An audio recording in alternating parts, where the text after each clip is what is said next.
think this is our fourth or fifth one.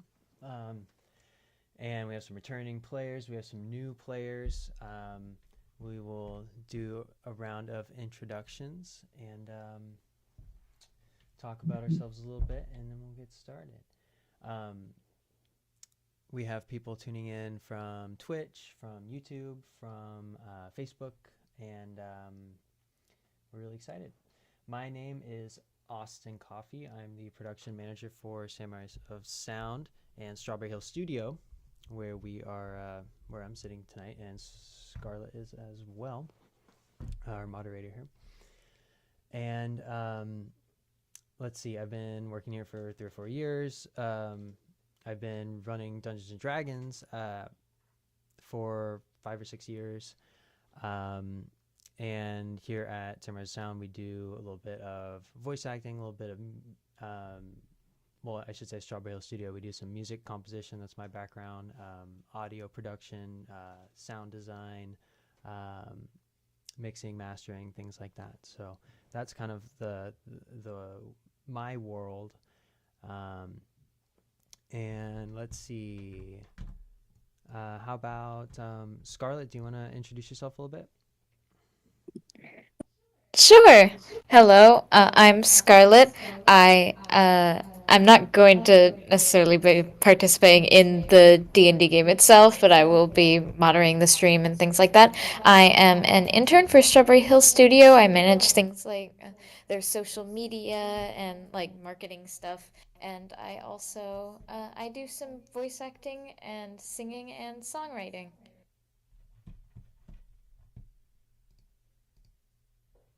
All right. Uh, Chris, how about you go next, and then you can choose after that. Sure. My name's Chris Cito Joe. I'm an actor, voice actor. I'm mostly trained in theater, and I've been doing that for the past 5+ years. My D&D experience mostly just from podcasts, live streams, VODs, all that good stuff. So Samurais of Koemin is my first campaign that I've that I've committed to. Um, yeah, I've played with them quite a few times. I've played in um, Gavin's game Refuge as well.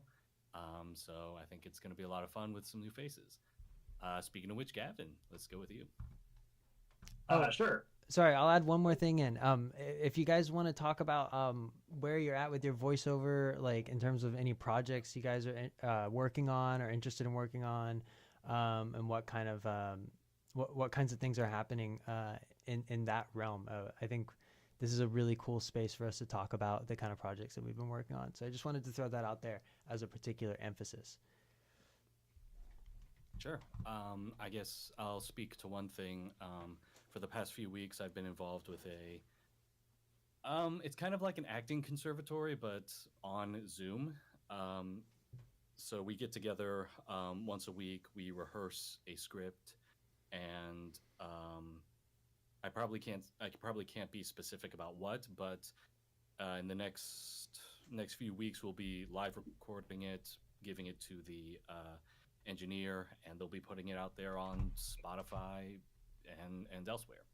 So that'll be a lot of fun when that comes out. That is amazing. You'll definitely have to share with us where we can listen to it when it comes out. I'm sure that we'd all Yeah, love to hear absolutely.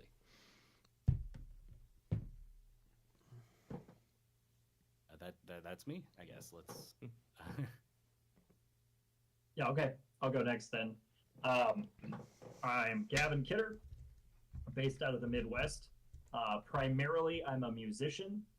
Um, you can kind of tell the way that my office is set up. But I'm also the second DM for Samurais of Sound.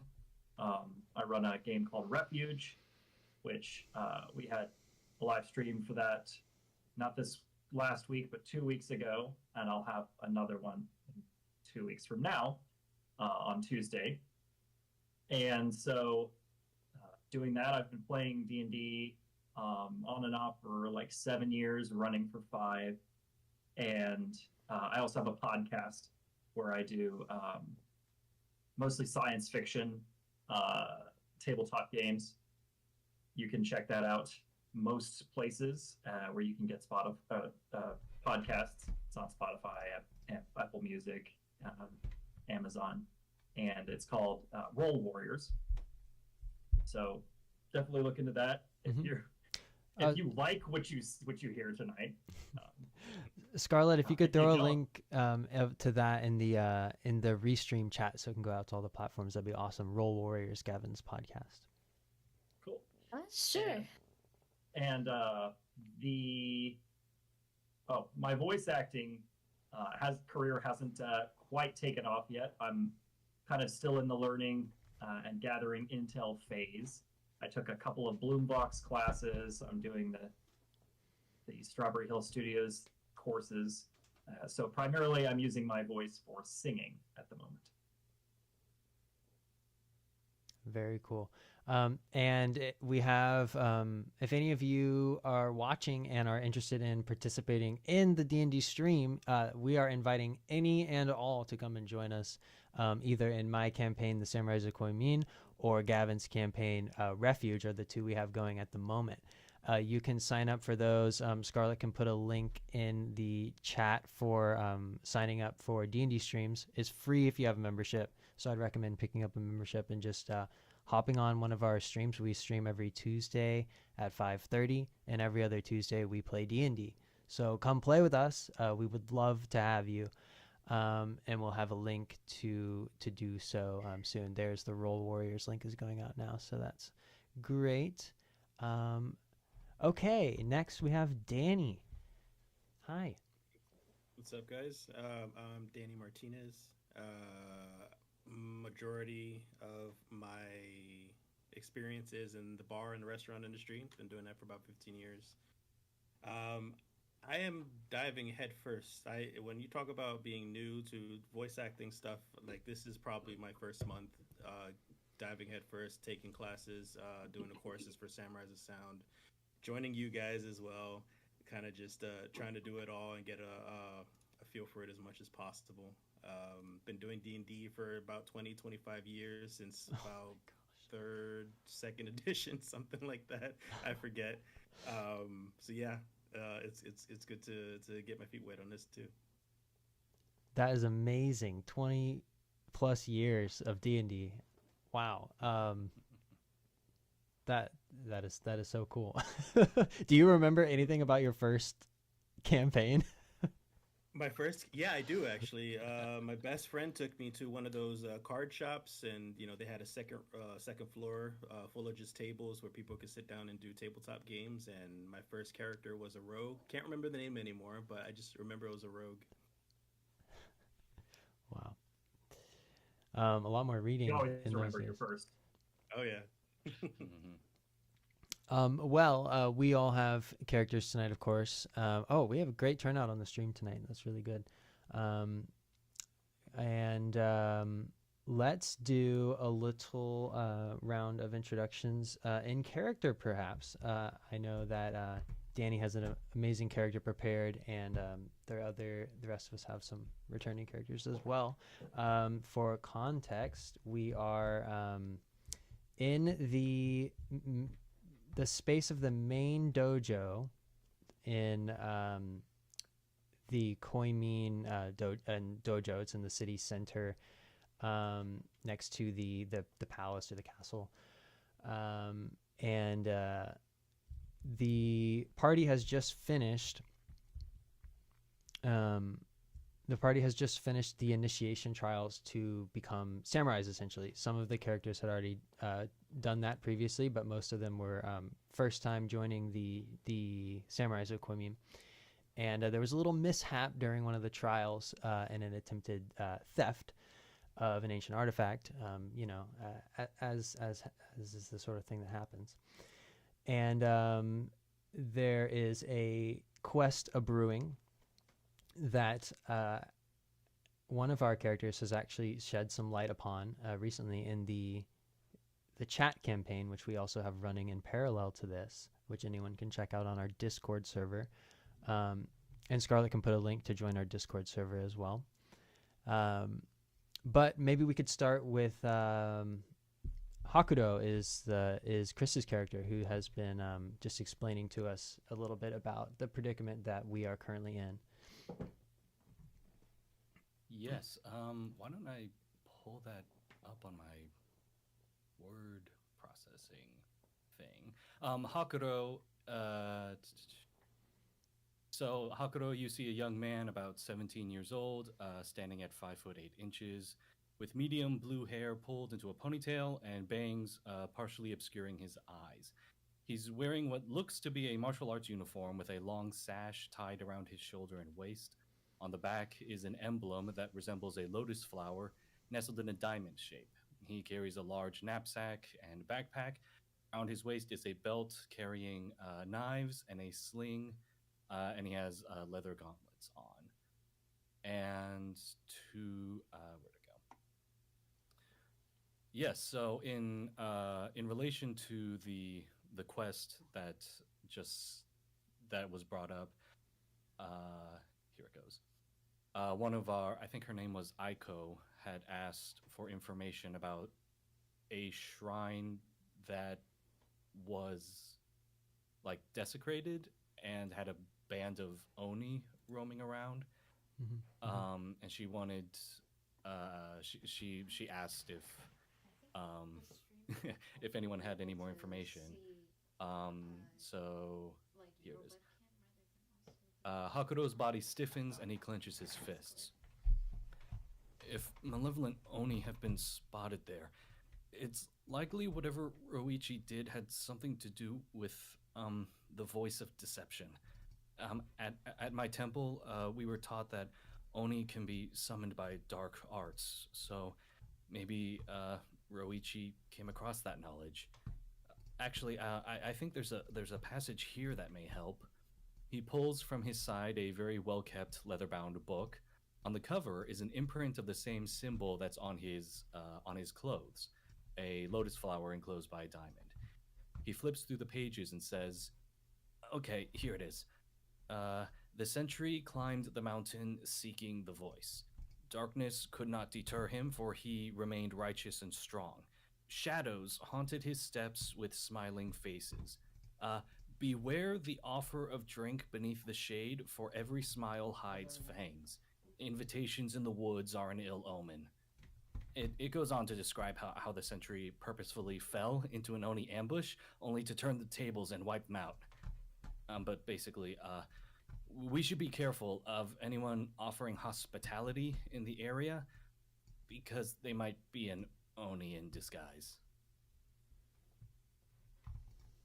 And he kind of just looks around nervously at the other recruits and the other samurai there, just gauging reactions.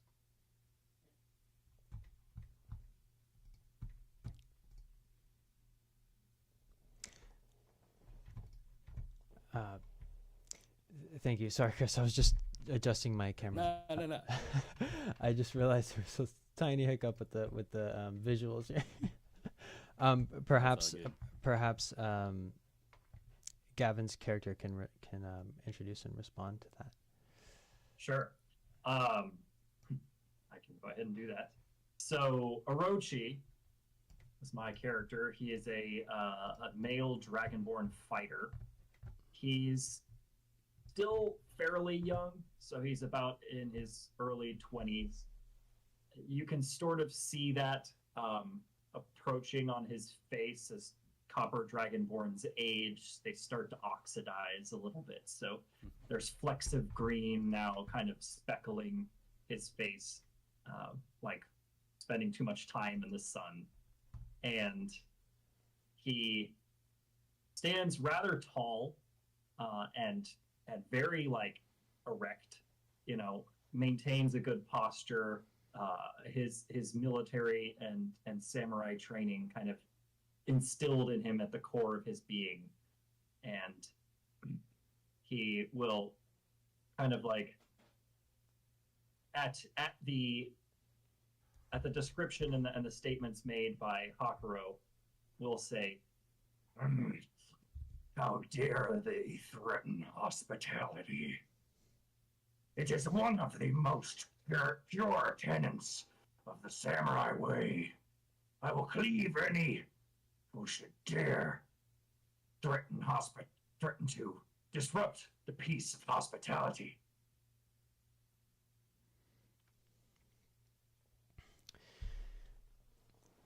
Tadashi, who is the second in command of the Samurais of Koemin and has been hosting the initiation trials, looks at you and he says, "Indeed, this is disturbing news.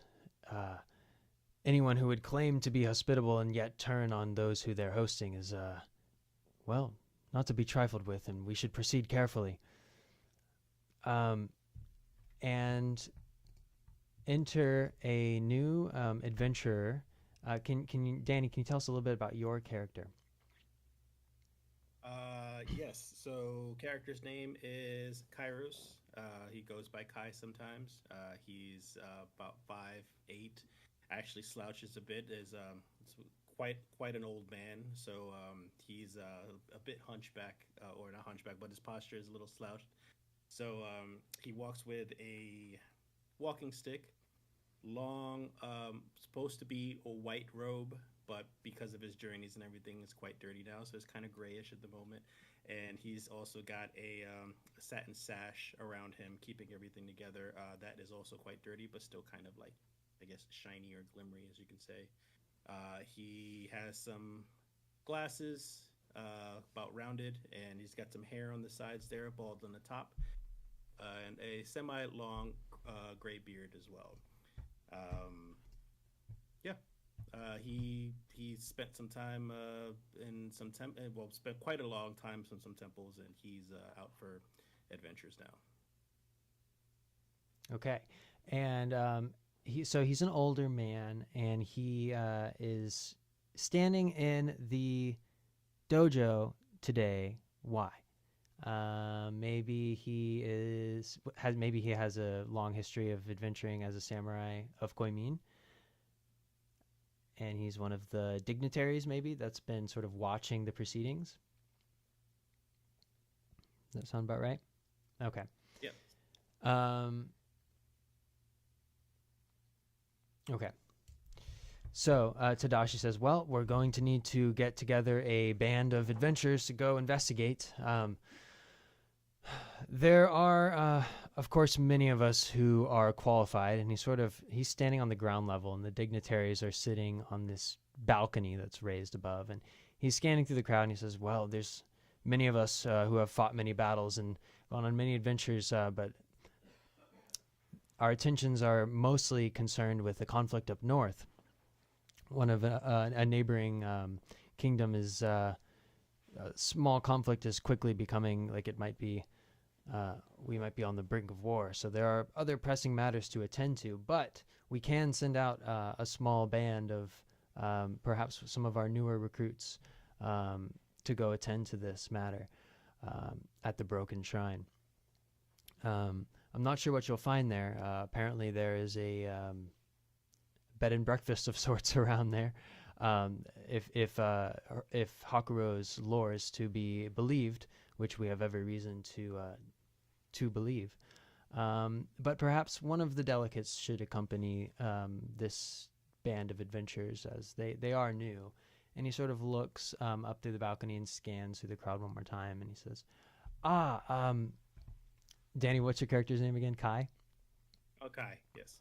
Kai, if you would, please, I know you know the lay of the land, especially in the direction that we're going, better than most. Could you please come down and greet the adventurers, please? Of course. I'm here to help any way I can. Okay, and as you descend the stairs, you see, like I said, Tadashi. Aiko is another character who's among them, and she comes up to you. She's a younger woman. She says, "Hi, I'm a medic with the Samurais of Koemin. I've heard all about your work, and I would like to accompany you on this adventure. I think that my medical services will be of great help. Hopefully, we won't need them, but you never know. So, if you don't mind, I would like to come with you.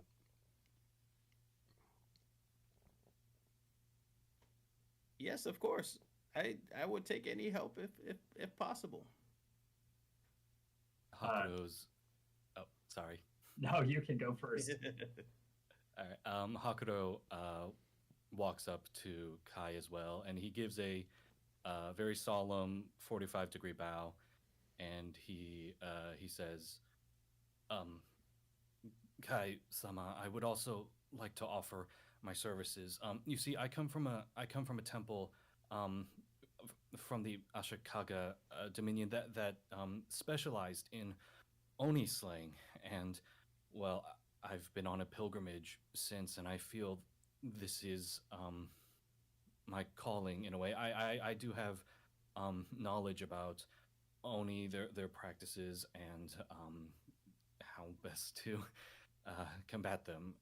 If you'll have me, sir, I would very much like to accompany you. Well, this sounds more like destiny to me. You're more than welcome.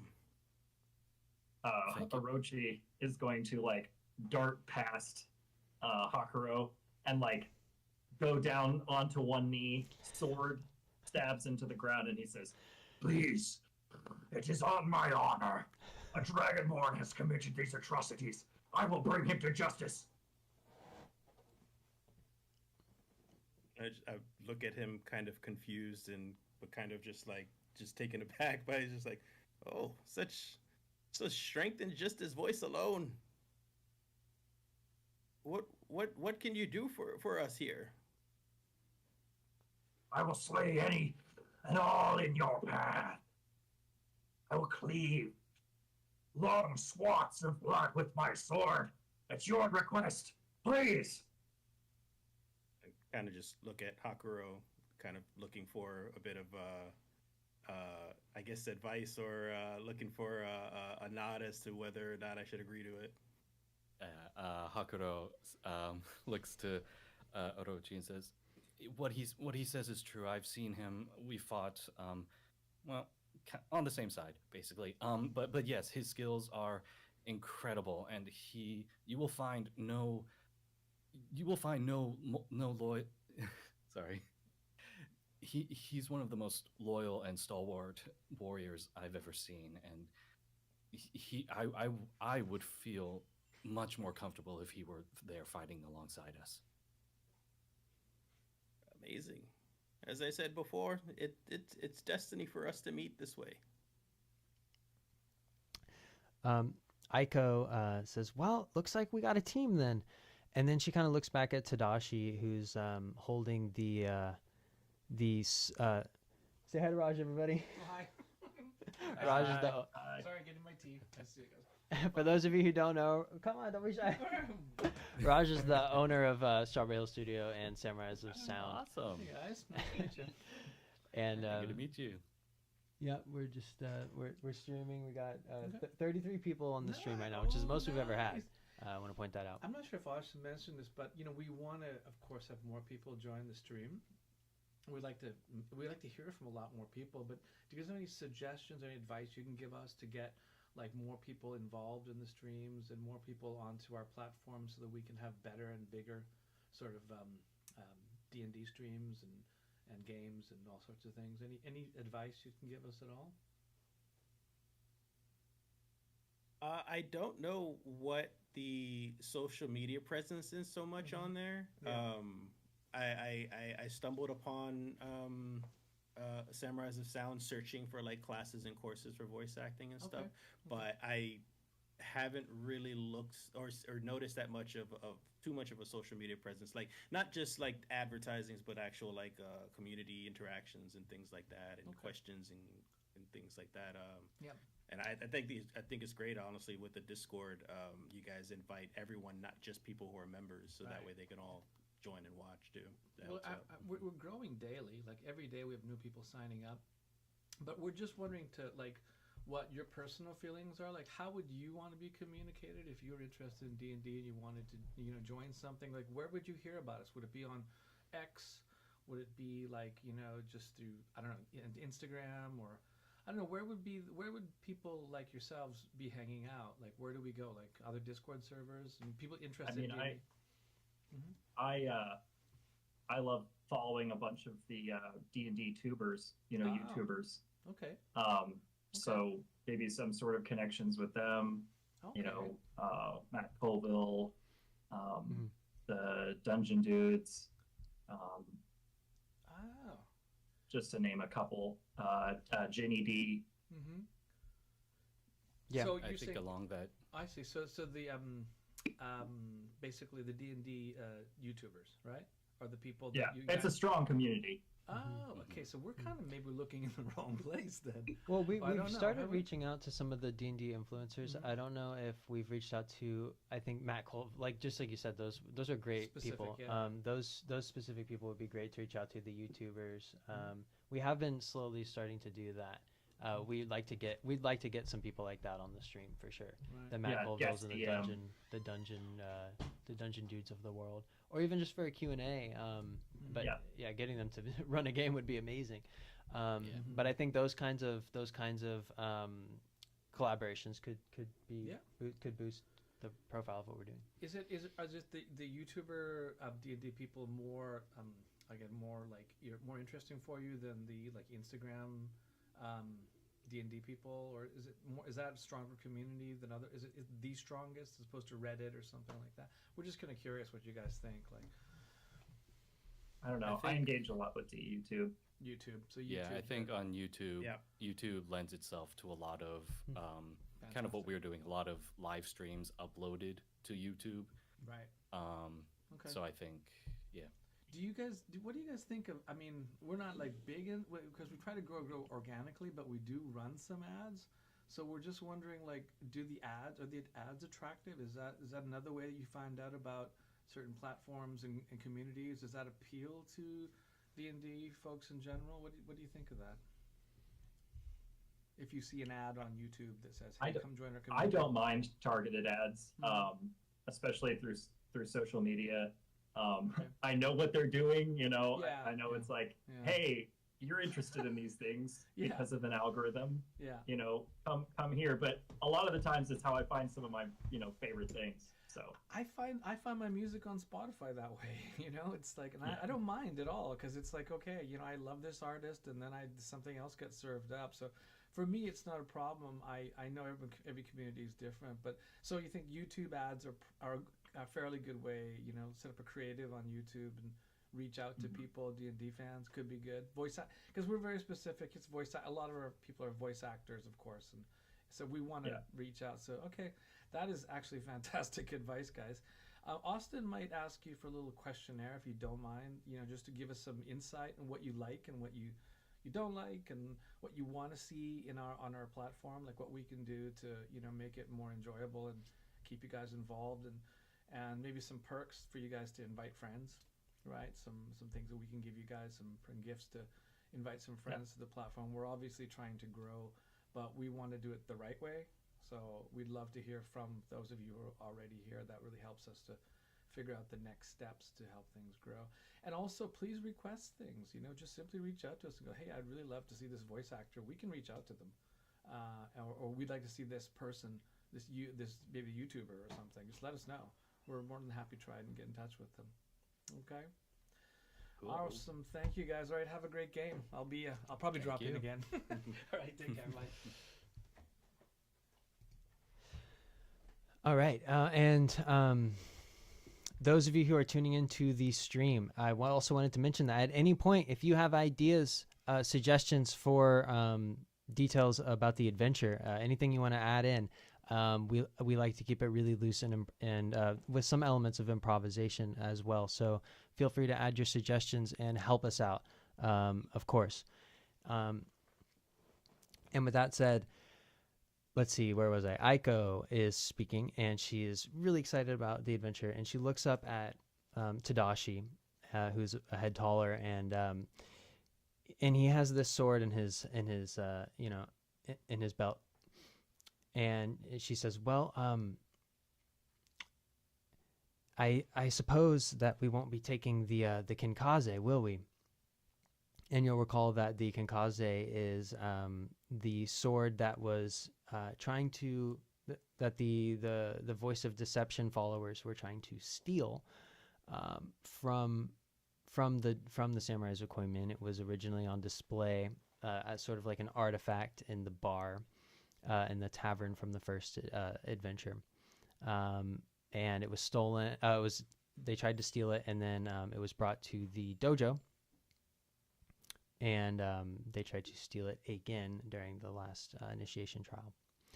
And Tadashi looks back at Aiko and he says, "Well, you can rest assured it'll be safe with me. I don't think it's going anywhere anytime soon." And with that, I think that we mustn't delay much longer. And it's about the sun has just been coming up. The initiation trials have taken all night, and he says, "I recommend taking a short rest if you need it, and gathering your things together. If you want to stock up on provisions from our bustling marketplace, you're free to do so.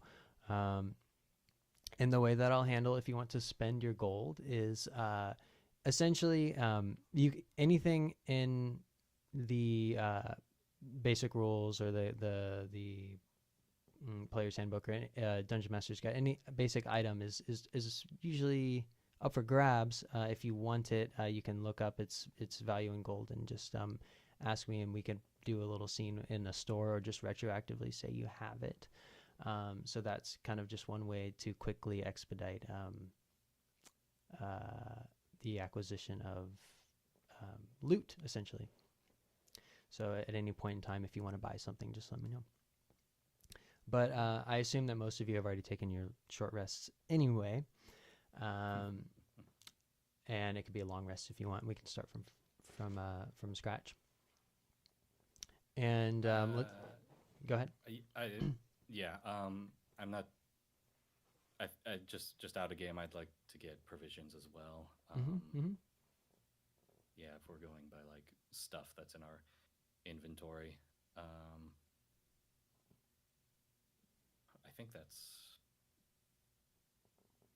I think that's all I can think of. Just provisions, because we don't know how long we'll be out there, do we? You can make a history check to see if you recall, the distance that you'll need to be traveling and what you might encounter along the way. Okay, cool. Orochi just wants a nice pair of traveling sandals. Some new kicks. History check is a 16. 16. Okay. Let me review my notes here.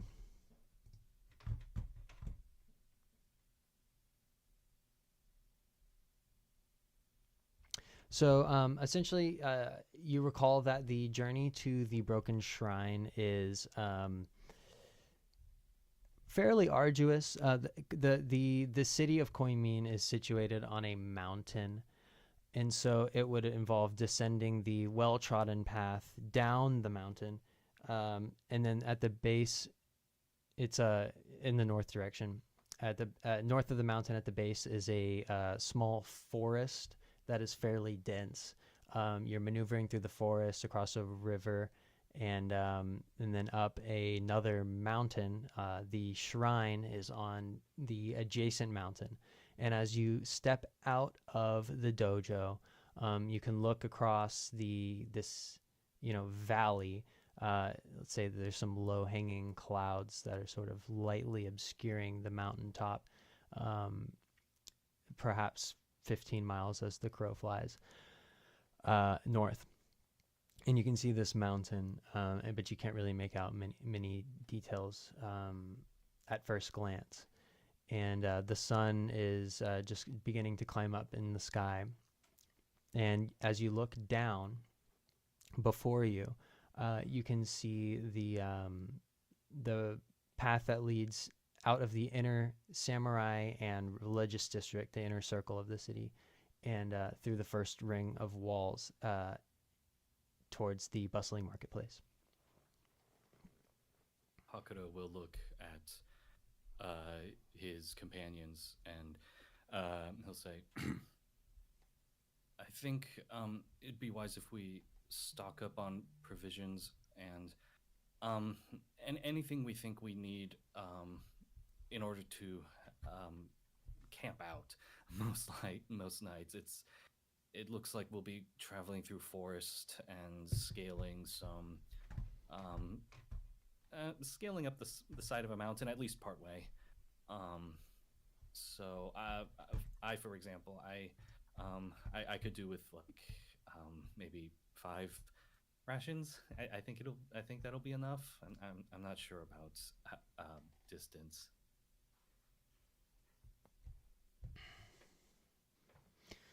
Yeah. I could use a bedroll myself. I need to sleep a lot more comfortable now, so I definitely could go for a place. Aiko says, "Well, shall we head to the market district then?" I think that sounds good. As you descend down the path, it quickly becomes steep, and you encounter a set of stairs that lead quite some way towards through the streets, where you'll see a samurai here or there, brandishing their swords. Most of them were at the initiation trial, so the inner ring of the city at least is fairly quiet.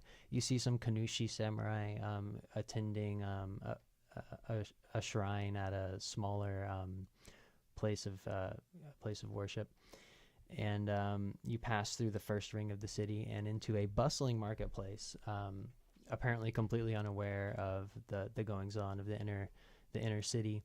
There are people shouting across stalls at each other, haggling prices and things like that. And you come across a general goods store that has some very comfortable bedrolls, and a shop owner walks up to Rai and says, Kai, right? Kai? He says, Yes.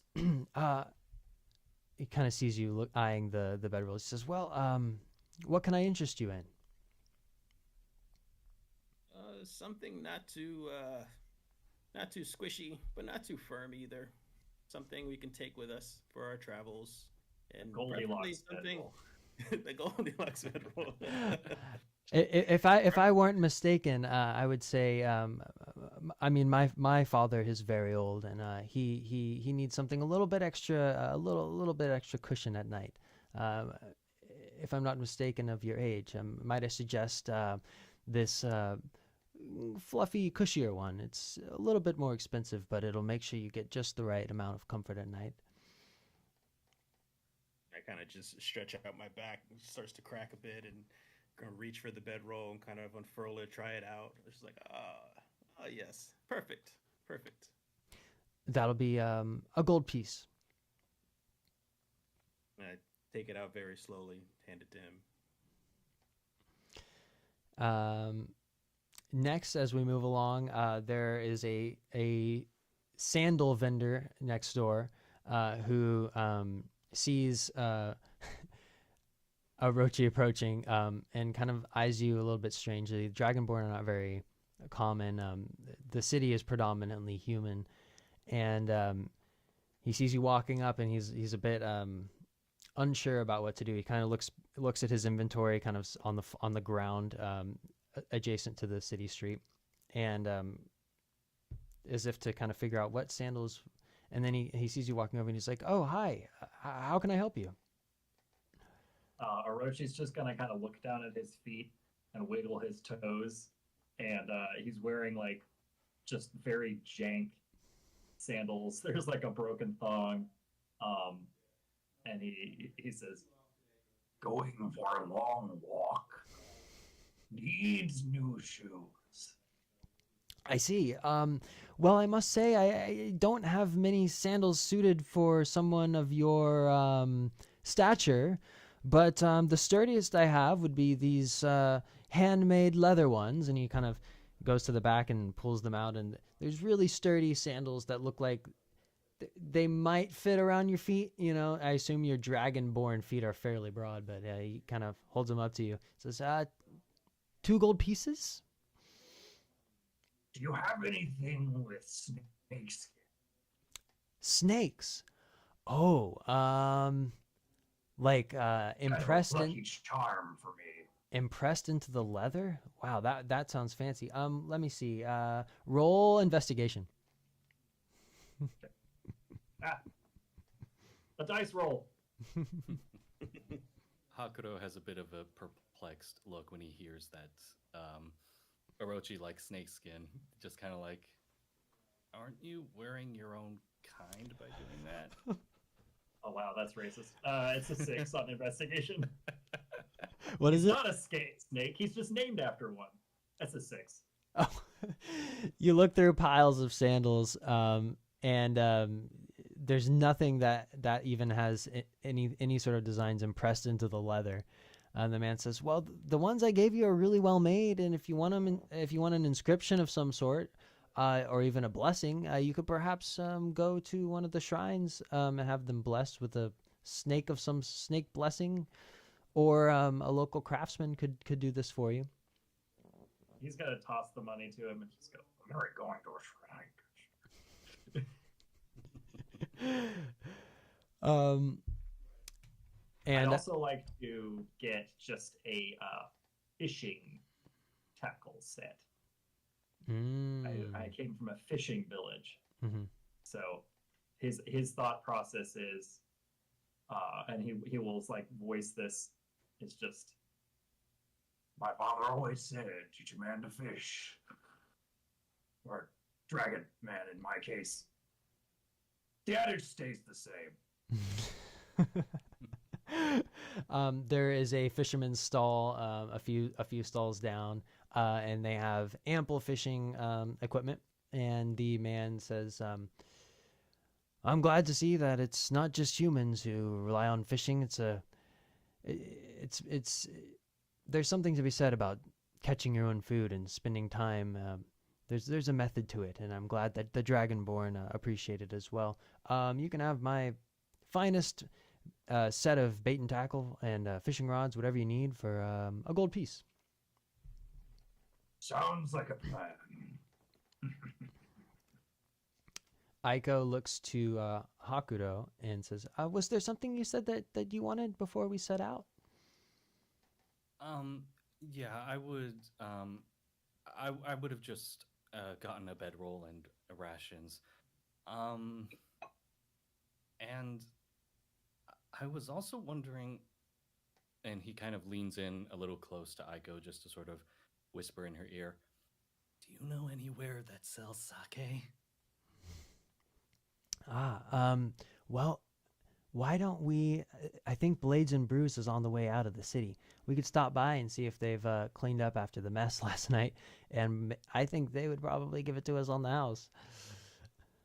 Hakuro goes a little pale at the mention of that tavern, but he says, "Okay, if you think that's best place, sure, we'll say hi." As you continue further down the marketplace road, you come to, after an hour or two of walking, you come to another wall and another door, and the guards let you through, and you're in a more residential area with some market activity, but with a little bit more of a residential focus. And as you continue walking on the right-hand side, you see the familiar entrance of Blades and Brews, although devoid of its normal doorman. Goru, I think his name was. Or Goro, yeah. Goro, yeah. He's noticeably absent after many years of service to the tavern.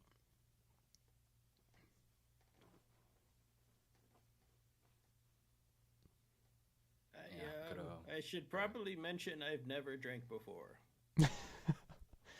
Oh no, I wouldn't expect What? someone of your stature. I'm mostly interested for me, and he gets a little nervous when he says that. But yeah, he just says I wouldn't expect someone of your standing to to partake in this kind of revelry. Oh, I've never said I wouldn't. Just that I haven't. Aiko kind of looks up at you reverently, and she's like, "Minnie and my order strive for that level of self-control.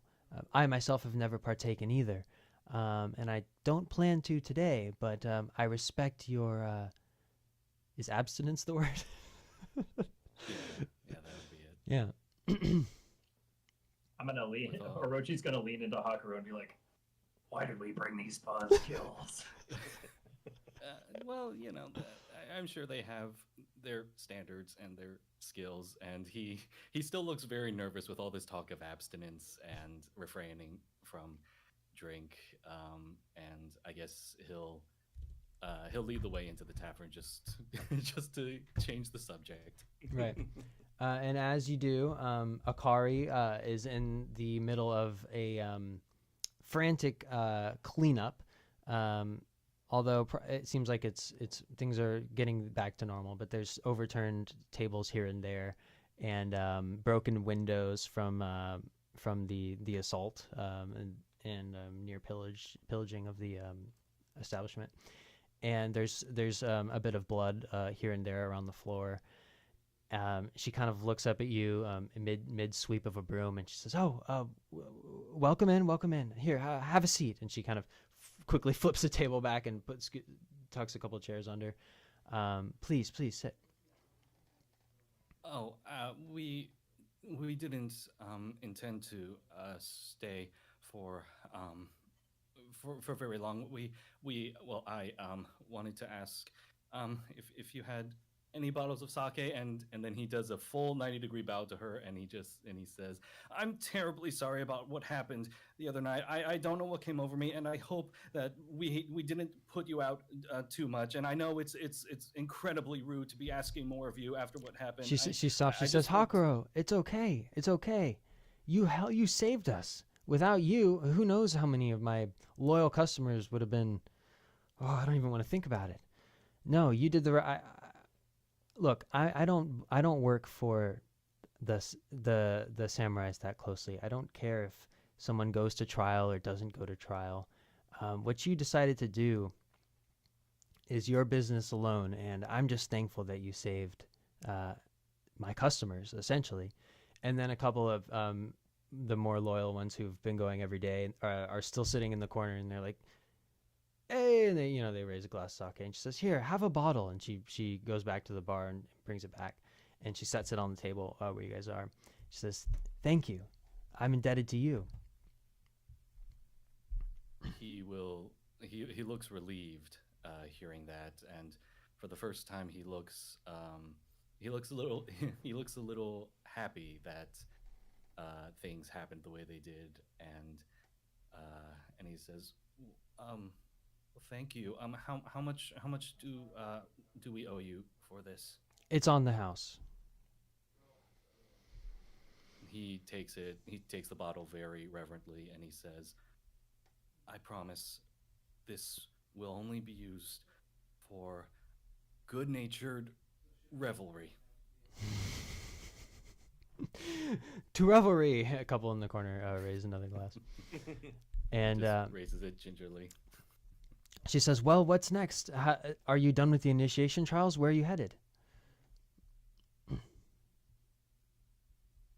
Well, it sounds like we'll be headed for the broken shrine to the north, right? Hmm. It was to the north. To the north. We've heard that Roichi may have done something there and unleashed some evil Oni. I remember that Roichi. He was a student of Tadashi's some 30 years ago. Yeah, he was always kind of a shifty character. When he turned bad, I wasn't surprised. I was a student of Tadashi's around the same time, as a matter of fact, and I always kept my distance from him. Well, it seems like you guys are finally going to go root him out. See if any of it. He took some of his. I'm trying to remember some of my friends actually went with him when he left. I wonder if they're still there. And she kind of Hakuto just, will, yeah, Hakuto says, do you remember him ever engaging in, say, dark magic or heretical, uh, forbidden rites or rituals at all? well, towards the end, he started murmuring about how he'd established a connection with the voice of deception, who, of course, is an ancient evil, probably one of the oldest in our world. Um, and nothing good can come of that. Um, Suffice to say that everything he told us towards the end turned out to be lies, and those who believed them or maybe just saw the power in them decided to follow him. Um, as far as dark magic goes, I remember him attempting a few summonings, but he never quite managed to bring about any destruction from it. But he was interested in the Oni, I know that. So I would proceed with caution if you're planning on approaching the shrine. How many of Hakuto, how many of your friends do you remember going with him? Well, two of them. Uh, their names were Yumi and Kenji. Yumi was a bit closer to Roichi. They were friends from an early age. Um, Kenji, I think, was probably just doing it for Yumi's sake. They were always close. But they both left the service of the Samurais of Koemin, and they I never saw them again after that. Of course, that was 30 years ago. I don't expect that. Well, I should hope that they wisened up, but we haven't seen them since.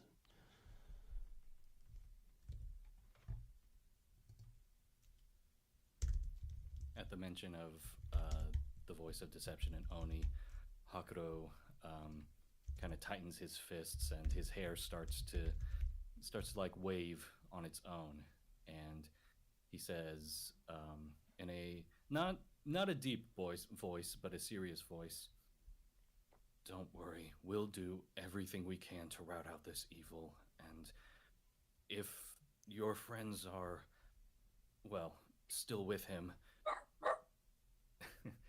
we'll do our best to bring them back." She kind of looks. She gazes at a little drawing on the wall near where the Kenkazi was mounted the day before, and she kind of looks back. It's a drawing of, just some like this koi pond with some Japanese characters, kind of almost like a waterfall coming down on the side of it. She says, Kenji made me that painting, and I hung it there right next to the sword. I look at it every day, and I wonder if he still paints. That would be nice. Find out for me. You have our word.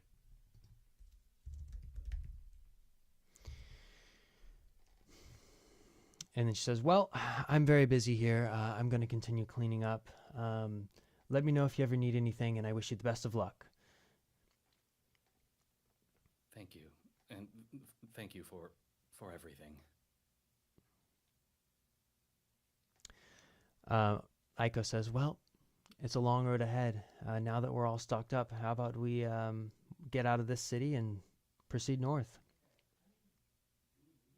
Down a mountain, across a valley, and up a mountain. Seems like the Sounds order. exhausting. So as you set out, the sun is just starting to come down. It's right overhead, just starting to come down, about midday. It is a hot day. The sun has cleared away some of those low-hanging clouds that were there in the morning. Turned out to be a nice clear day. And as you proceed further out of the city, you come to the last ring of walls. and the guards let you through. Noticing, they notice that they recognize Kai, and they say, on your way out, they say, heading out on samurai business?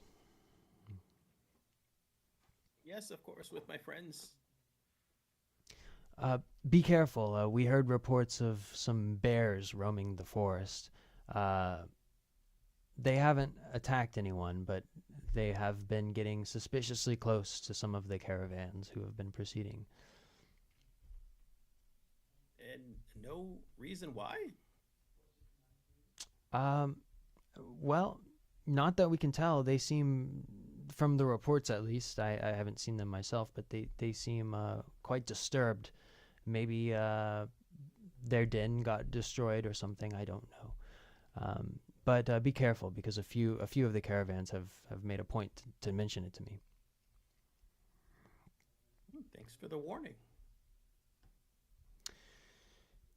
And as you continue out through the last set of walls, you see the path continuing on for some time and descending downward. And you can see that the forest is approaching. You can see some trees kind of to your left and right, kind of filtering in. And before you know it, you are about halfway down the mountain. The slope evens out just a little bit, and you're in a thick forest. Following a river. As you keep walking, you can hear the sounds of the river getting closer and closer, and then the path becomes roughly parallel, and you see some caravans approaching, passing you on the left, and you come to a bridge, and the bridge. Actually, everyone make a history check on the bridge. History check on the bridge. Oof, I got a -1. Oh. 18. That is a 17 for Hakuro. And I got a 20 on the dice. Nice. Well, Feeling all historical. Orochi, it occurs to you that this bridge is enchanted with a powerful spell that allows the first person who sets foot on the bridge must be the humblest of the party, or else bad things will happen. I'm gonna say, wait. Who amongst us is the most humble? Humble. I'm not sure how you would define that for other people. I can't say that I'm humble. Then I wouldn't be humble. That's true. Very, very wise, Kaisama. Aiko, what do you make of this?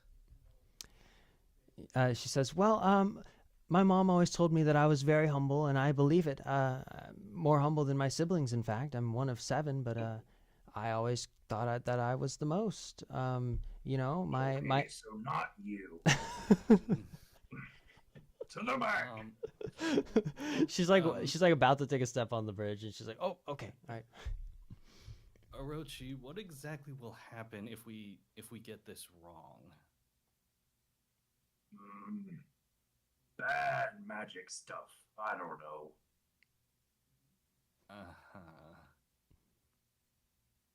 Could I try and make a check to see, not knowing that information, what would happen if we got this wrong? Yes. Make an Arcana check.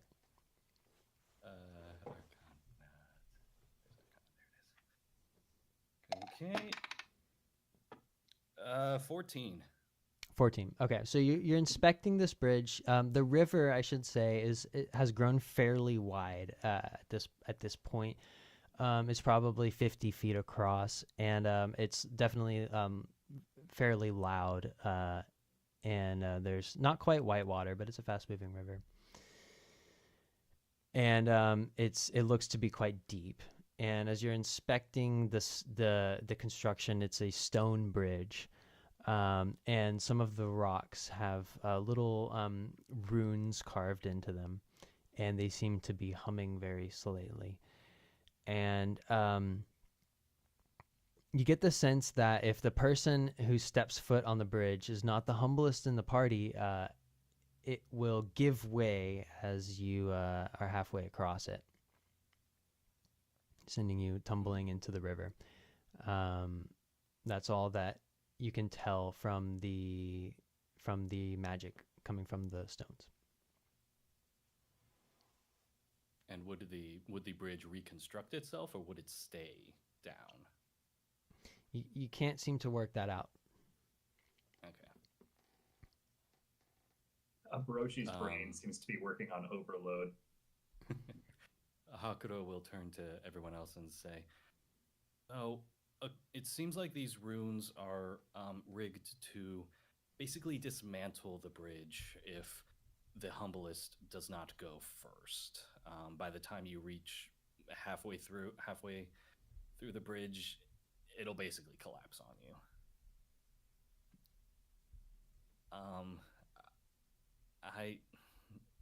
Kai-sama, I'm really not sure what to do here, but out of deference for your experience, I think you should go first.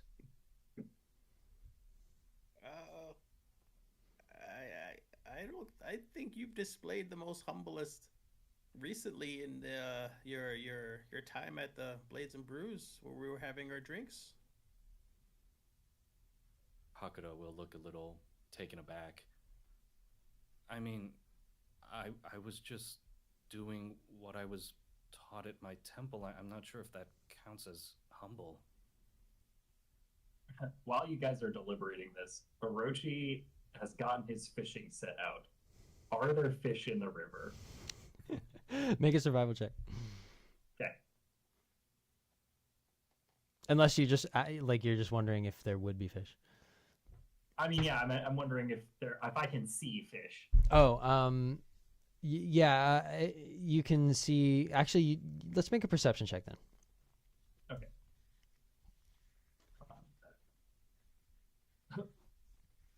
4. A 4. You're just gazing into the river, and it seems especially murky today. And you can't make out any shapes underneath the water. It is moving quite fast. It almost seems to be speeding up the longer you stand there, but that could just be your imagination. And you don't see any fish. Yeah. I think I'm gonna cast a line anyway. I can't really tell for sure, but I'll just cast a line out and see if I can catch anything. Just while they're deliberating. As you do so, you notice across the way that there are tall reeds, some 50 feet away on the other opposite bank of the river, that are sort of almost overgrown on the other side. That it could be bamboo or reeds that seem to be very densely clumped around the other side. And you wait to catch a fish. Yep. Uno-san, I say we go together. Oh, very well, if that is your wish, Kai-sama. And just one more thing about the bridge. Would you say it's you mentioned the opposite shore was like 50 feet away. Is that about the length of the bridge, can we estimate? Yeah. Okay. Then Hakuro will stand next to Kai. Just give him a very skeptical, but just a nervous look, and he says, "Ready?" Do I catch a fish? All right, make a survival check. Okay. I would like to catch fish. That's a 22. Is a 22? Your cast rod spell is successful. I cast a rod. And Orochi's going to carry this fish up to the front and go, This fish is in my property. and throws it onto the bridge.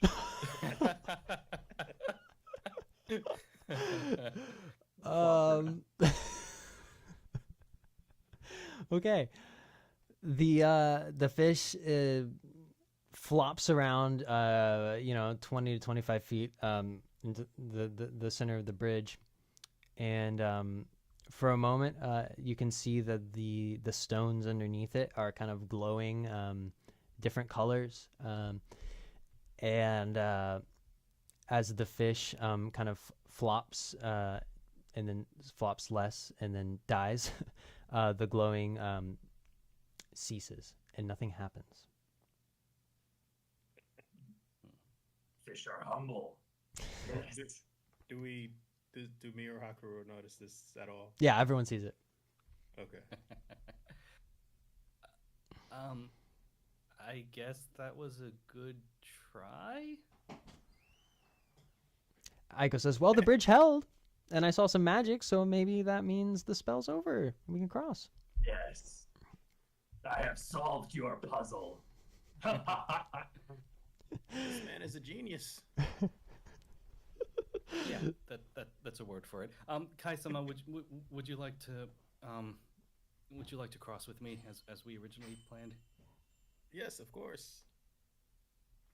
As you take your first steps onto the bridge, you don't see any of the same light that seemed to have been glowing under the stones of the fish.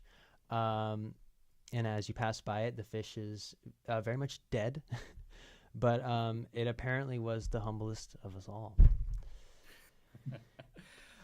Just on my way over, I'll just gingerly pick up the fish by its tail, and I'll look back at Orochi across the way, and I'll say, I guess it worked.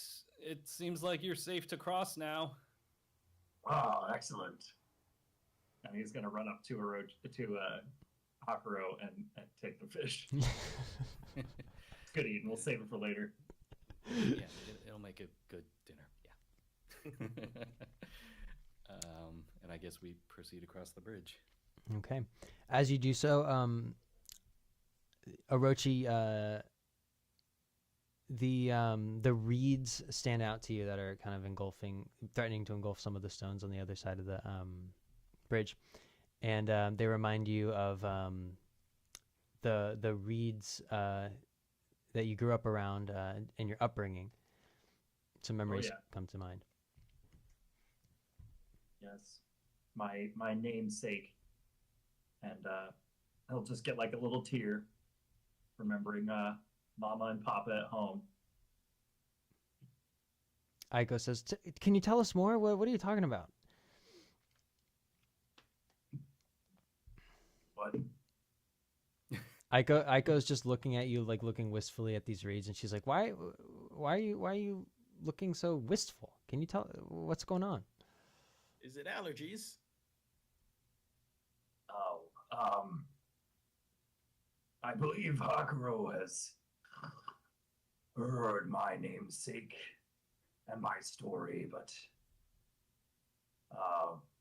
as we are walking along and have nothing but time on our hands, I suppose I can share.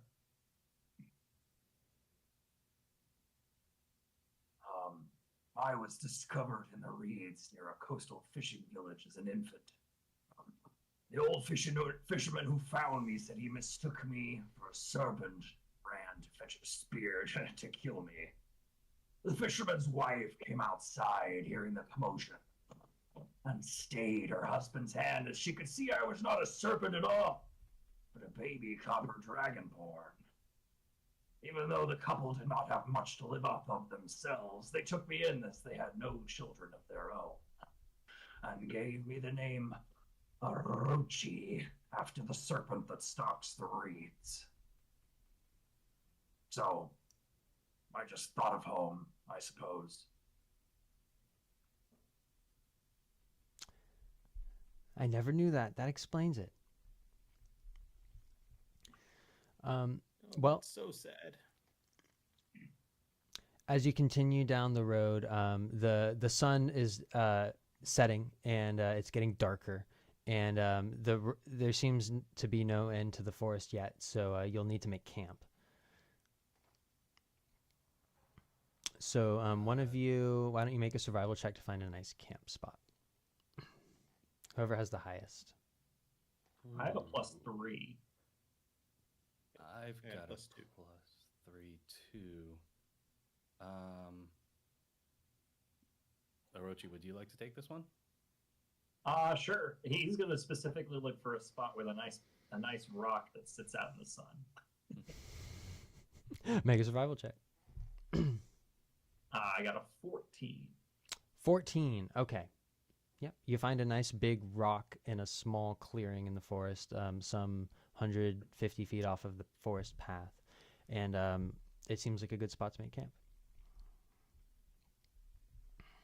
I call the rock. You can have it. Yeah. As we're making camp, and as I guess we're lighting a. Are we lighting a fire? Or are we kind of just camping out in the open? Aiko finds a stick to roast some marshmallows.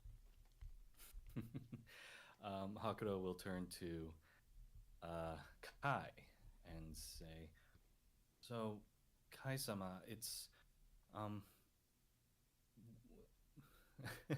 we heard Orochi's story. I'd be very interested to hear your story. You seem like you have just a wellspring of knowledge and experience that we could learn from. How did you become a samurai in the first place?"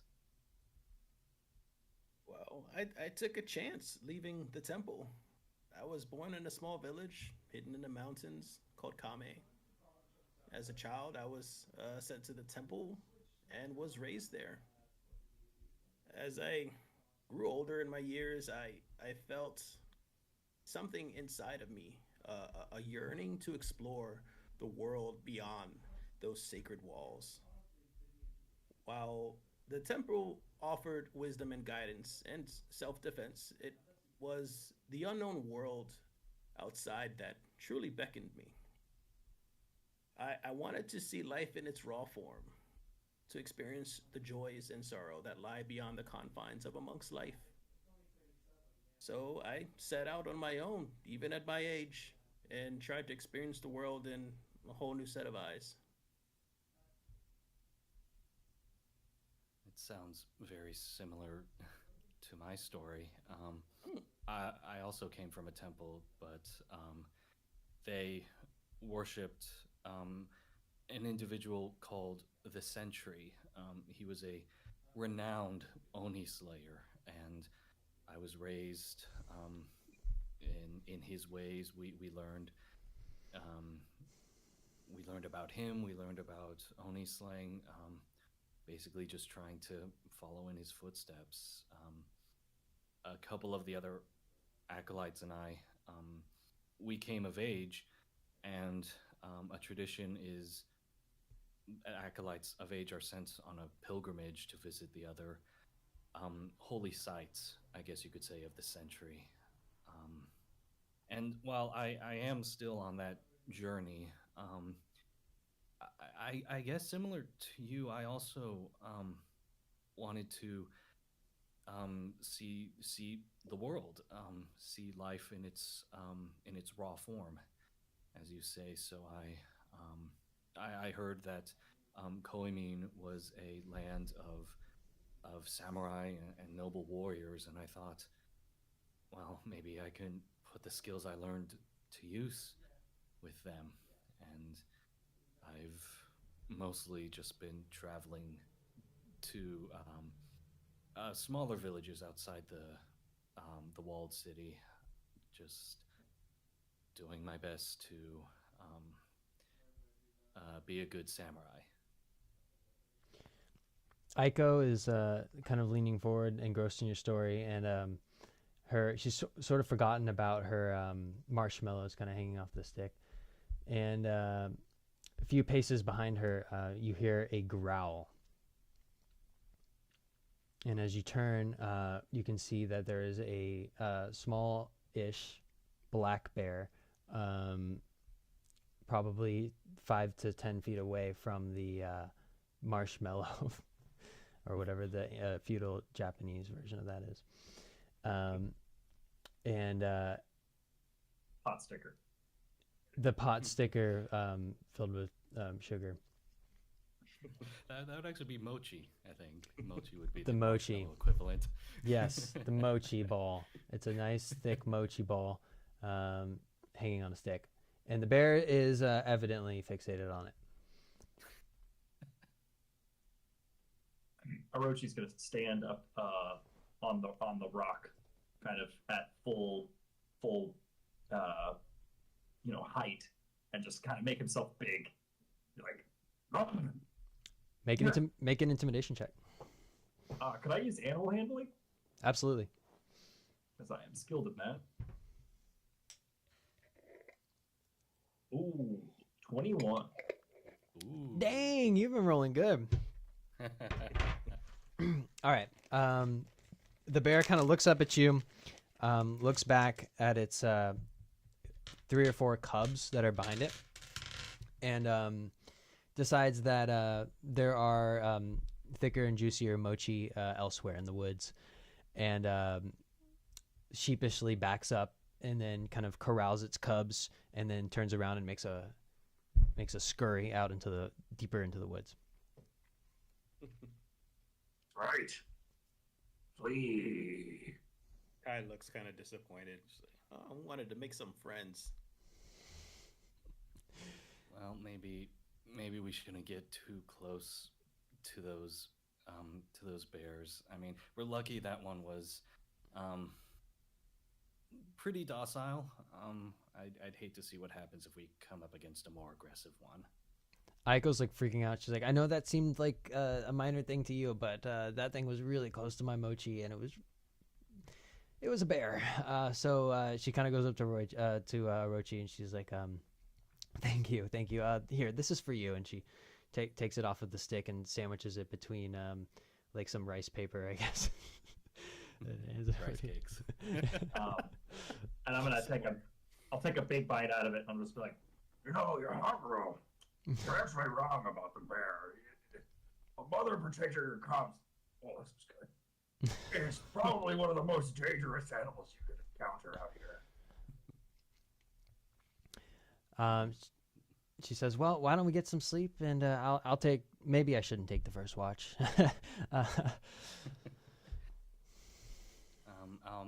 I can volunteer for first watch, if that's all right. Kai's already passed out, snoring. How's that bedroll? get sleepy in the afternoons. Is there a comfort check in D&D? I don't think so. Make a perception check for your first watch. Okay. I do have dark vision, if that changes anything. You can make it with advantage. Oh, okay. Cool. Perception. There we go. With advantage, that is a 21. Dang. All right. You after a few hours of vigilance, you don't notice any of the same growling or any signs of that would set you on alarm. And then you go over to whoever is next in the watch to wake them.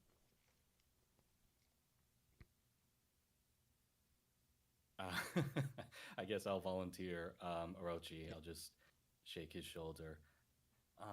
It's your watch next. Nothing to report. No more mother bears or anything. All right. Get some rest. I got this. He's gonna uncurl. He was kind of balled up on the top of this rock. Go ahead. Yeah, I think he's just gonna take his watch, just kind of like perched like he was before on top of this rock, like sort of Captain Morgan style, 1 foot at the peak, just kind of looking around, bow drawn. All right, make a perception check.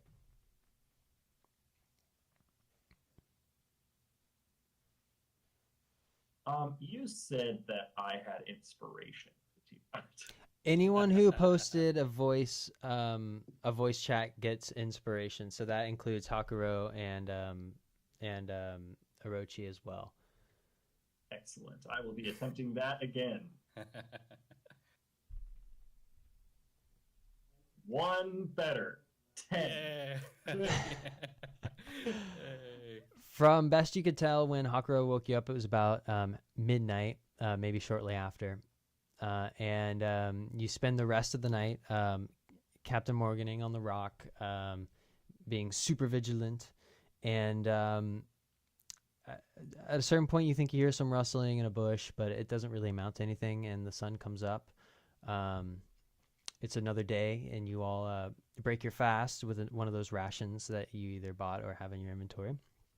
And Aiko says, all right, we've got a long road ahead of us through this forest and up that mountain, so we better get going. You guys ready? Yeah, I'm ready. Doing my stretch and cracking my back yet again. Yeah, any more bears? No, we seem to be pretty good in terms of bear sightings. As you continue northward along the path, the forest remains rather dense, and the river gradually turns away from the road and sort of fades out of your hearing. And you continue, and it's a nice, clear day again.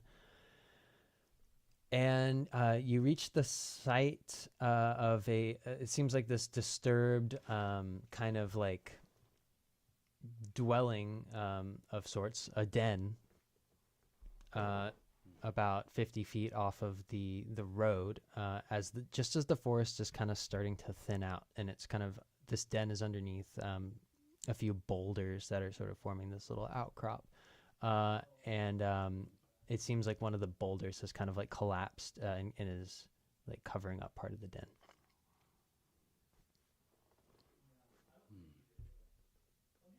Can we make a perception check from where we are, just to see if there's anything weird or off about the den? Sure, yeah.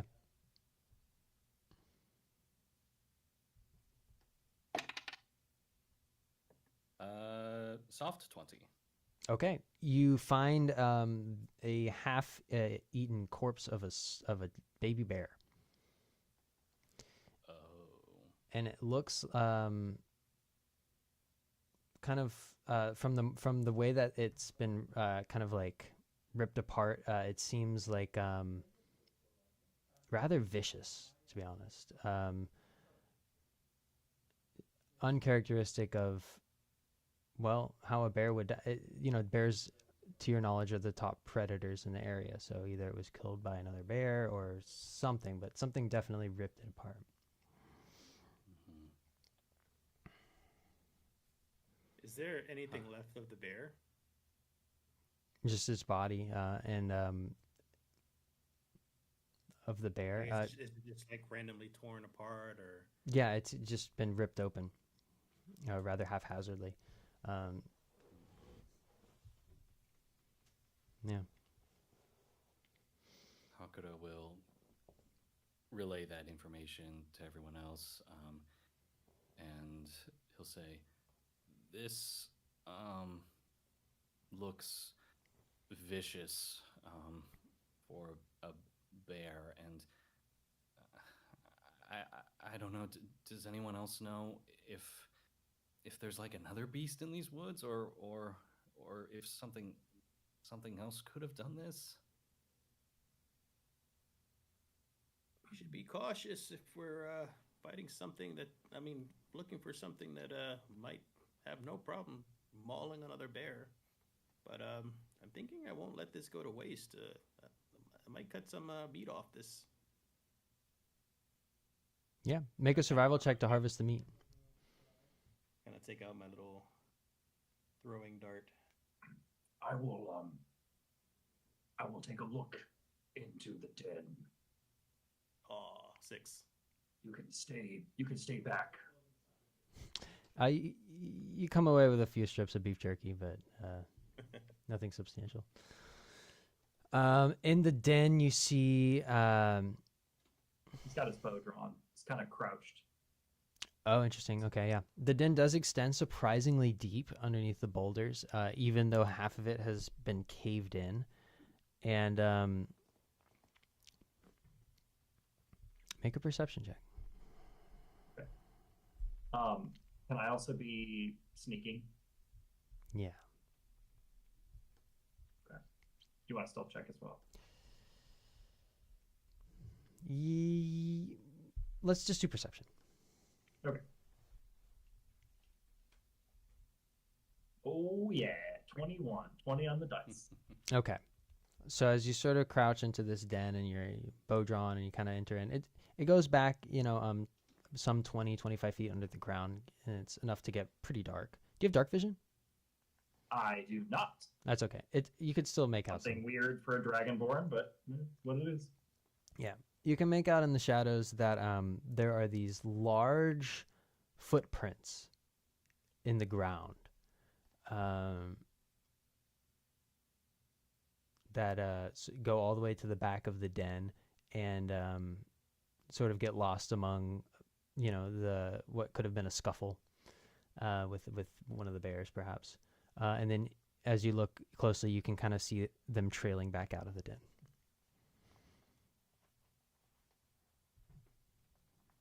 I will call to the. Well, I guess I will return to the others, not call. I will return to the others and say, Signs of a struggle and some strange footprints that go in and out. The footprints are roughly they're actually bigger than yours. They're bigger than our dragonborns, but they're roughly humanoid shaped.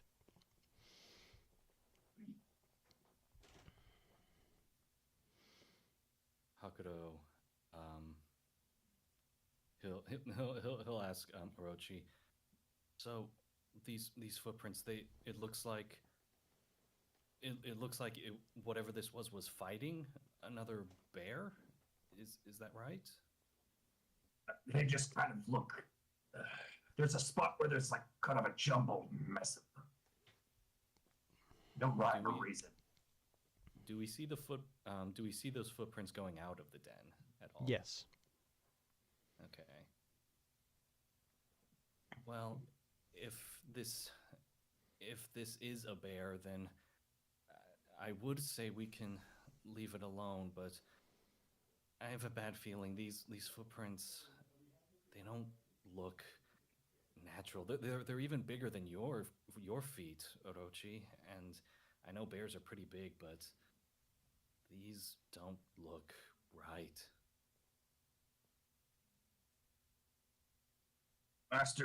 Master Kai, is it our responsibility as samurais of the region to investigate dangerous situations and keep the citizenry safe? I think not only the citizens, but also the wildlife, the animals, they must all be safe. I'll leave it up to you guys if you would like to hunt this creature, but I think it would be neglectful if we didn't. I agree. Okay. Do you guys want to make one of you can make a survival check to track the footprints? I'll go ahead and make that. 30, 20.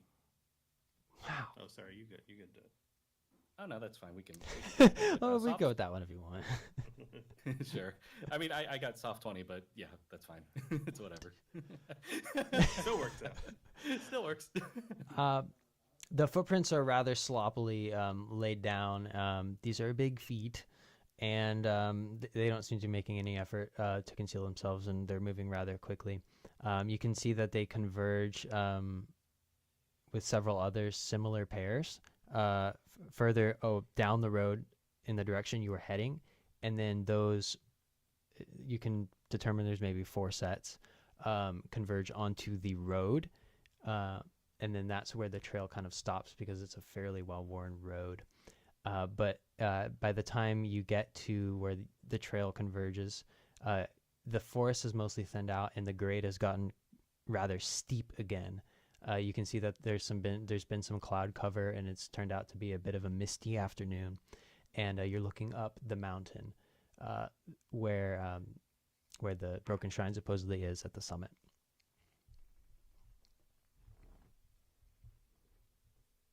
Hakuto is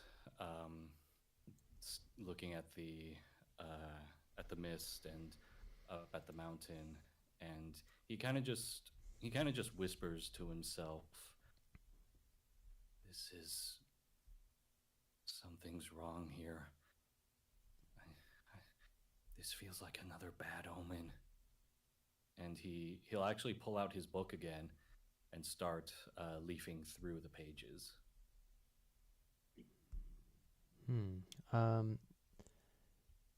You can make an Arcana check, or if this is related to some sort of class feature, I'm not sure. No, that was mostly just flavor. But yeah, I can make an Arcana check, sure. Or history. Oh, that's a 7 for Arcana. Boo. You used your inspiration yet? No, but I think I'll hold on to it a little longer. Okay. Well, as you flip through the pages of your book, nothing jumps out at you as being particularly helpful. And the sun is just beginning to dip in the sky. Aiko says, "Well, we better start now if we're going to make it up."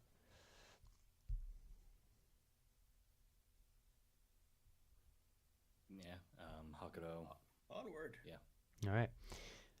As you maneuver up the treacherous mountain pass, one of you please make a survival check.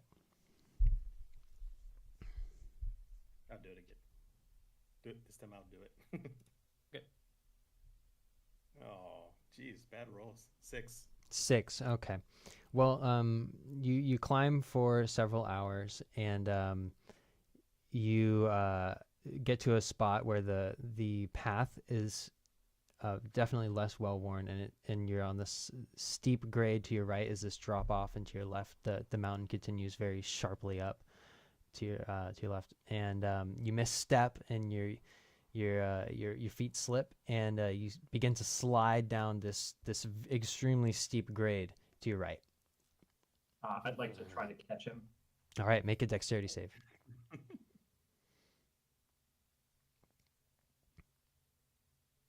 That's a 19 plus 2, 21. All right, you reach out a claw, and despite the oily fish guts that are on your hand, unless you've washed them, he manages to grab on. Wouldn't want to slip there, old guy. I lost my footing there for a second. And you smell like fish. But thank you. I always smell like fish.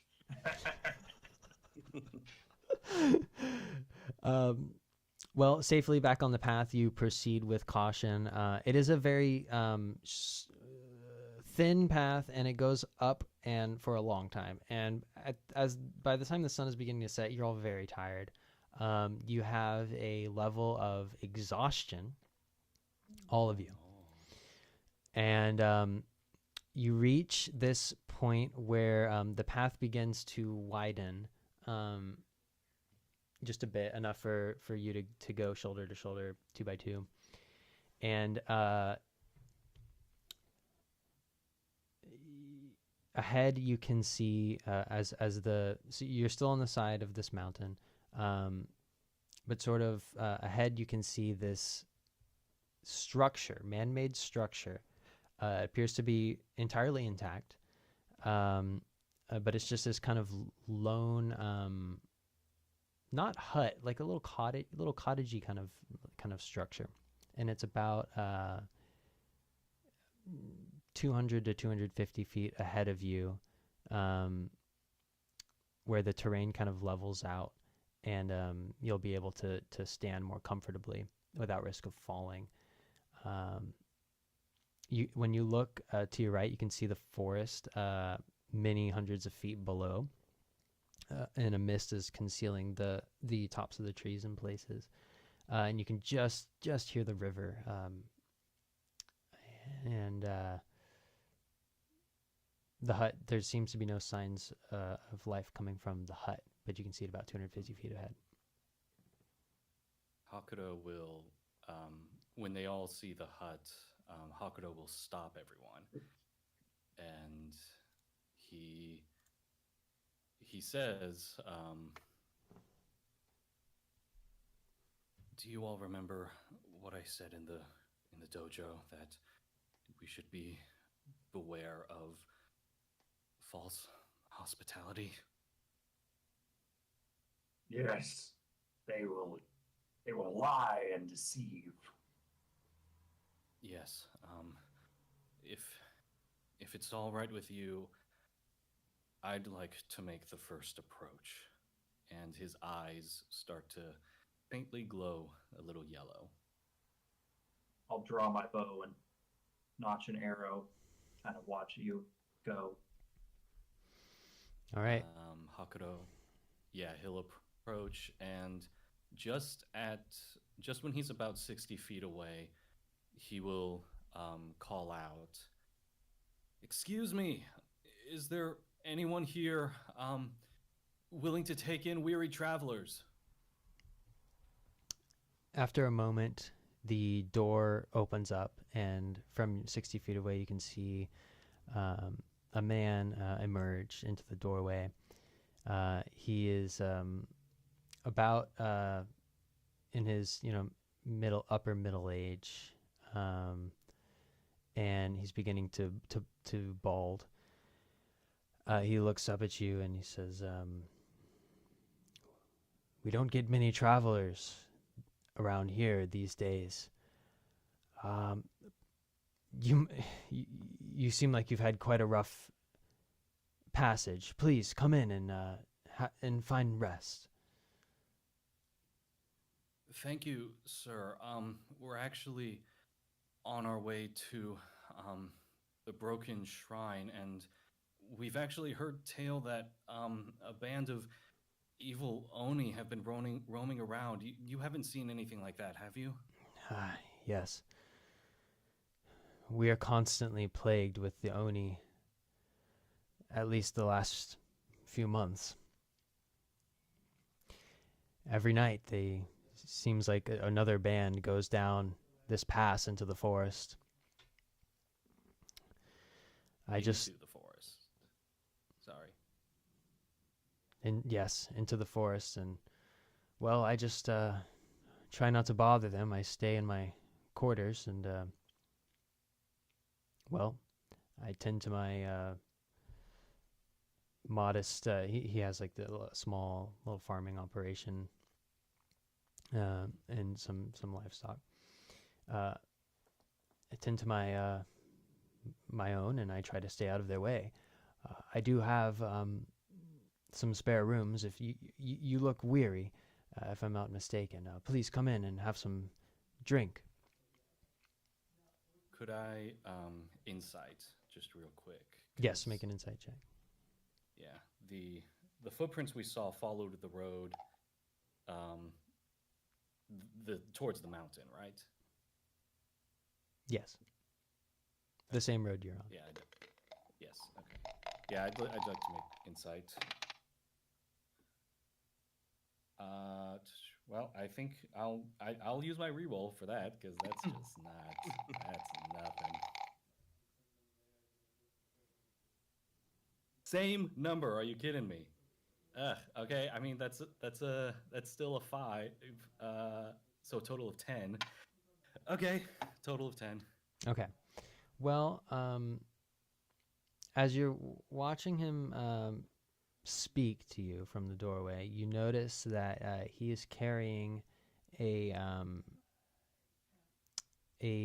calligraphy pen in one hand, sort of holding it loosely by his side, and you see through the window of his hut that he has some art on his walls, and from the genuine manner of his speech, it seems like he's just a man who's trying to mind his own business and perhaps work on some of his hobbies. Okay. Hakuto will turn around in motion for his for everyone else to follow him into the hut. He quickly sets the table for you and gives you cups of water. And as you look at the walls, indeed they are lined with pieces of art of various mountains and koi ponds and reeds and things like that. And they're marked with similar Japanese characters flowing vertically across them, down them. And he's just giving you a pitcher of a carafe of water, and he sets it on the table. He says, "Like I said, we don't get many travelers around here, especially not the last few months. So I'm not gonna lie. I'm happy for your company. The nearest of my friends, he lives on the other side of the mountain, and we don't see each other much. So please, make yourself at home." I'm curious.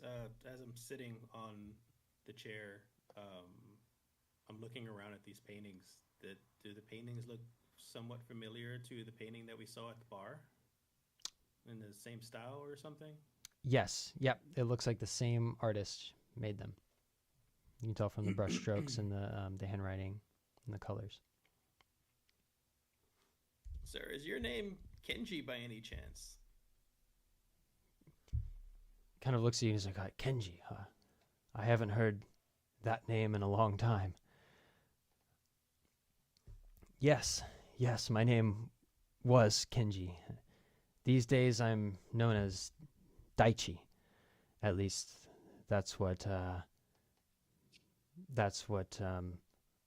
Rochi and his men named me when I was accepted into their ranks. Your Kenji, who disappeared with Roichi. Are you still? Are you still in contact with him? Well, a few weeks ago, he began acting very strange and talking about some sort of summoning that was about to happen. He kept rambling about these Oni, and I got nervous and I decided to leave. I came here with what little I had and decided that I would tell him I was keeping watch over the mountain as a sentry of sorts. So that's what I've been doing, and I haven't had much to report to him, but he said that if I was going to be leaving, that I would need to report anything I found directly to him. So that's what I've been doing, just waiting here, working on some of my pieces, and taking it easy. Evidently, whatever happened worked. There weren't Oni before, and now I pray that they just leave me alone each night. So far, it seems they have.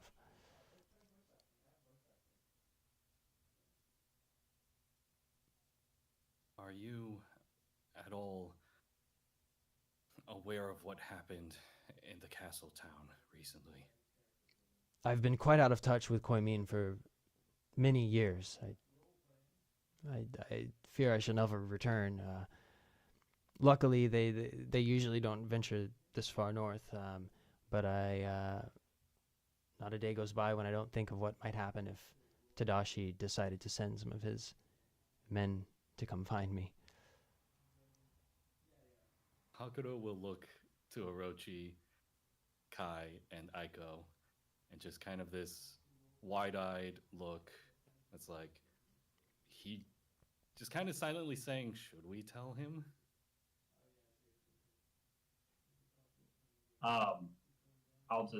Orochi will speak up and say,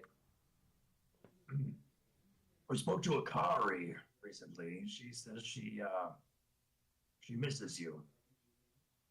Akari. You mean she's not still mad? Mad was not the feeling I had. Hmm. He still has one of your paintings. She keeps it next to the Kinkaze. Next to the Oh, do you think that she would accept me if I decided to return?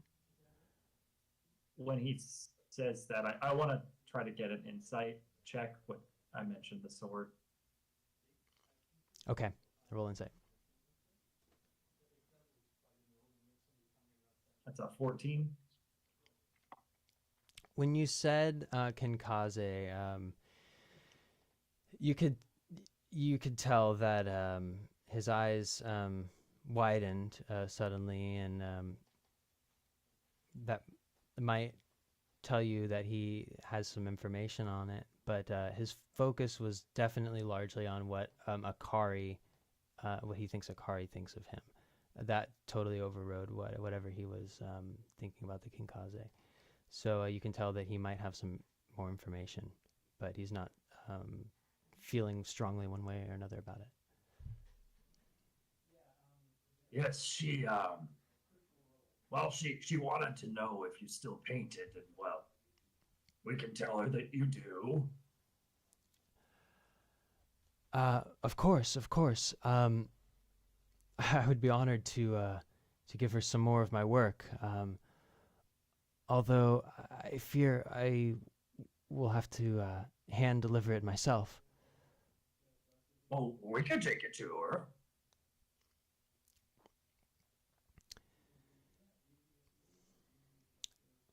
All right, each of you make intelligence saves. Oh, Oh. saves. Okay.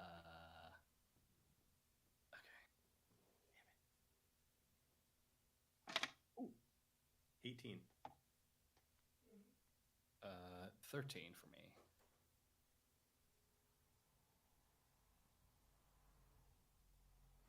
Sorry, I was reading because you said it's ability checks that we have a disadvantage on because of exhaustion. Oh, Oh, that's right. I am sorry. The disadvantage does apply here.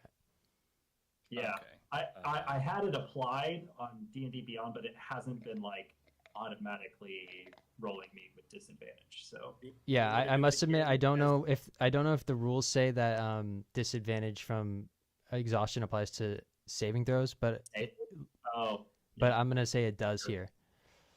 okay. Okay. Should I just re-roll again in general, or just roll one more and take the lower? Roll one more and take the lower. Guess I roll a 1. So I roll a 0. Oh no. I'm still at 13. My first roll was an 18. My second roll was a 17. Okay. That's a +0. So Kai, you think it's a bit odd how he replied to Orochi, and you look down at your cup and you see that all the water has been drained by you, although it seems like your memory is having some trouble, and then a minute later, a second later, you lose your consciousness and you fall onto the table. Your head slams onto the table. Hakuro, you have drained half of your cup, and you take another level of exhaustion. Okay. And Kenji continues. He says, well, you see, I can't let you return. I'm just too afraid what might happen if Roichi finds out. Well, Kari's definitely not gonna forgive you for this one. Yeah. And- Sorry. He, you see him slightly shift. He's behind his, kitchen counter, and you see him slightly shift as if to pick something up behind the counter, and he sort of. I draw my sword and rise. How's Aiko doing? Aiko, How's our healer? our healer, who also has one level of exhaustion, takes another level as well. She's drinking half of her water. Dang. And a quick inspection of I'm sorry, I keep forgetting your character's name. Rai? Daniel? Rai, right? Oh, me? Yeah. Kai. Kai. I don't know why you keep saying Rai. Kai, quick inspection of Kai reveals that he's not too far out. Like something could potentially like probably wake him up if it were jarring enough. But he is pretty badly poisoned. And I think that is about all we have time for. I'd like to say just real quick, when Hakuto saw Kai fall to the table, he would have gotten up along with Orochi, and his eyes and his hair start morphing to a more Oni shape. So that's that.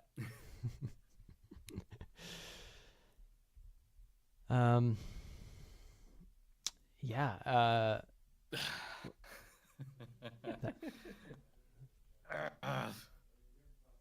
That was pretty fun, pretty intense. I didn't want to attack the guy right out, but just Yeah, I get information first. Yeah. I mean, just being Hakuto just being suspicious about all this with Oni being involved. It's just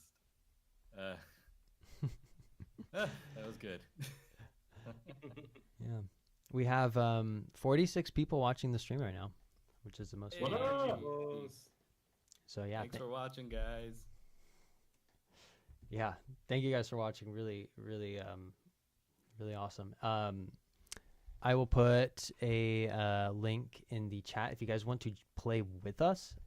Again, we're inviting everybody far and wide to come play D&D on our stream. The stream is growing. We're going to get more and more viewers, and we're going to have more and more fun. Next week, we're going to be streaming every Tuesday at 5:30. So next week is our community stream. And that is going to be a little bit of a listening party, a little bit of trivia on some upcoming anime that our voice actor roster is involved with. Let me get the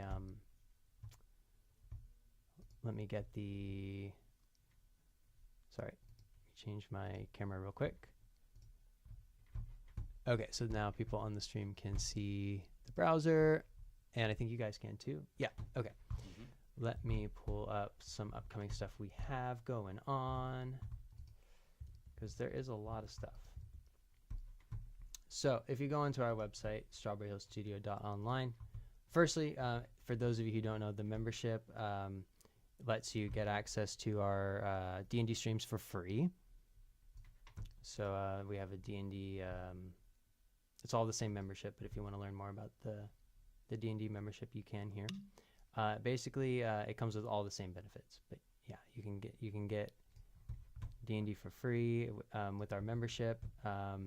You get discounts on all the upcoming workshops, and all of the workshops are recorded, so you can actually watch them all. And these are not just taught by random old people, but these are our roster of professional voice actors. And I'll show you some that we have upcoming. Andrea Toyes is a casting director for Blizzard. She's giving a workshop coming up on video game battle chest voice, which will be really fun. Tiana Camacho, you can see their credits here. She's going to be talking about the voiceover business, how she got in, and tips for getting your foot in the door as well. That's coming up in September. Mark Allen Jr., who was on last week's stream saying hi, is doing his character scene analysis for anime and video games, and the members of course get 30% off of that. Morgan Berry was on last week's stream. She's doing hers coming up real soon this weekend, but I think this one might be sold out, but these ones are not, so go ahead and do know that you can reserve your seats for those. And then if you want to join our D&D streams, you can go to our D&D streams page, and I've got them scheduled out for quite some time. You can join any of the ones upcoming. The next one it will be Gavin. The next one is going to be on August 20th. Again, that's Tuesdays at 5:30. Gavin, who has been playing Orochi tonight, is going to be running his Refuge campaign. And we're super excited about that. He's a great game master. You can register for that as well. We're still filling up seats. Maybe, Gavin, you could share a few words about that. Sure. So Refuge, it's in my homebrew world. There is a war brewing between practitioners of different gods, and the previous war that was between members of the Caltonian faction, who are worshippers of Kaltos, the god of war, and the followers of Divinius, the diviners, who follow the goddess of justice and peace. She basically lost, and all of her people have kind of become sort of, asylum seekers. And so they've all kind of gathered on this island, kind of a remote island that nobody wanted, to build anew, to rebuild their civilization, their culture. And so as players, you would be adventuring to Refuge. You'd be, first-time newcomers to this island. Think, it's kind of a fantasy Wild West, where it's frontier territory, and people need a lot of help from the newcomers. And you could be there to start fresh. You could be running from something. You could be there to spy for the enemy. But whatever brings you to Refuge, there's going to be trials and tribulations that you find there. It's a harsh climate. There's tons of dangers, monsters, famine, and raiders who are plaguing every shipment that comes in. In our first stream, the new arrivals didn't even make it to the island on the boat that they came in on, because a band of raiders attacked them at sea, and so they've kind of crashed their boat onto some bit of beach and have to make their way to the town proper. Yep. So that'll be going on next 2 weeks from now, 2 Tuesdays from now, and as we accumulate more players for that stream, we'll be doing our chat campaign as well. Because when you are a Samurais of Sound member, you can join a chat campaign, which means you can play D&D as often as you want. Right now, we've been running the Samurais of Koemin, and people have been practicing their voice acting by posting monologues. I think that's a really great way to keep your voice acting skills up and have some fun. So you can join the Refuge chat campaign as well. Again, I'll take you to that membership one more time. This is free for the first month, so if you don't know, you're not sure, just go ahead and try it out. And come to a D&D session, come to a community stream, and get a discount on one of those workshops. It's a great way to get started. You also get enrolled into our courses for free as well as part of the membership. So if anyone has any questions about that, they can throw them in the chat. And that'll about do it for our D&D stream.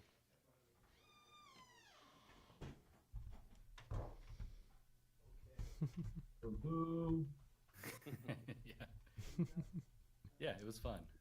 A lot more. We got to role play a bit more with a bit more story, and I can only assume an encounter on the horizon.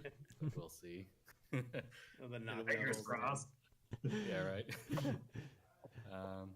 But no, this was good for the characters to just talk to each other, get to know each other.